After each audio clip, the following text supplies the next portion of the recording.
We should all care about other people, but how do you know when people care about you? Well, there are a number of ways, but one of those ways is that people worry about you. If you're hurt, if you're injured, if you're sick, someone furrows their brow, they show empathy, they show sympathy, they worry about you. Now that's a problem when it comes to the Lord, because the Lord never worries, and quite frankly, He never hurries.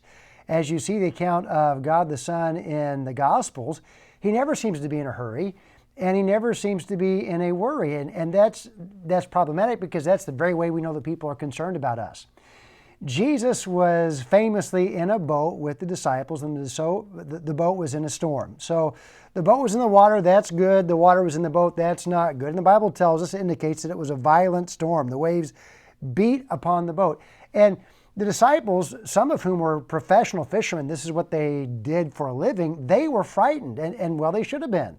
So this was an extreme storm if even professional fishermen were frightened about it. What was Jesus doing?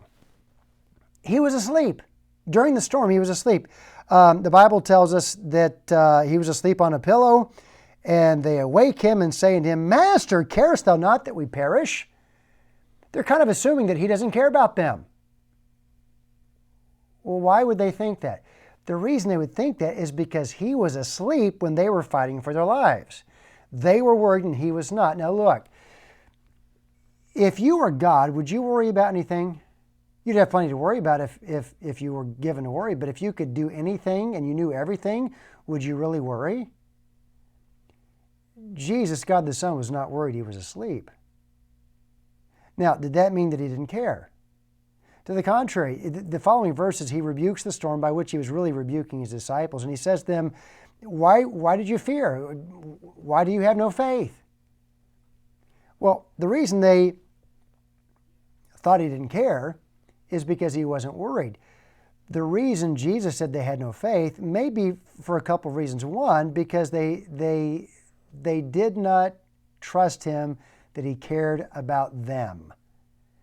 Now, in all fairness, I have to say that at the end of the story, the Bible says, they say, what manner of man is this, that even the wind and the sea obey Him? So I think there are two sides to this. They lacked faith that He cared, and they lacked faith that He could, and both are important. Both are important. Most people that can don't care, and most people that care, they lack ability. You have a really filthy rich uncle on the West Coast. He could write one check and take care of every problem you've got. But he doesn't even know you exist. So he can, but he doesn't care. On the other hand, your grandma, boy, she loves you. But she's just as powerless as you are, so what good is that? Now, Jesus has both the can and the care. Both.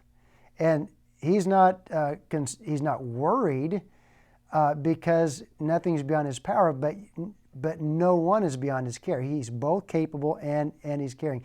It's interesting that right after Jesus asks them, why are you so fearful? The Bible says, when they saw what He had done, they feared exceedingly. They feared the storm first of all, then they had awe and reverence for the one who could calm the storm.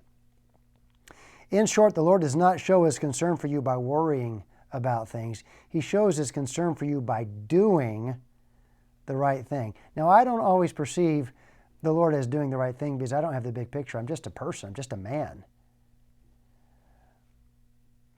But I know that God has the big picture, and I know that He will do the right thing because He does care. He cares. He can. He's the Lord. What manner of man is this? He's the manner of man that can care about you without being worried.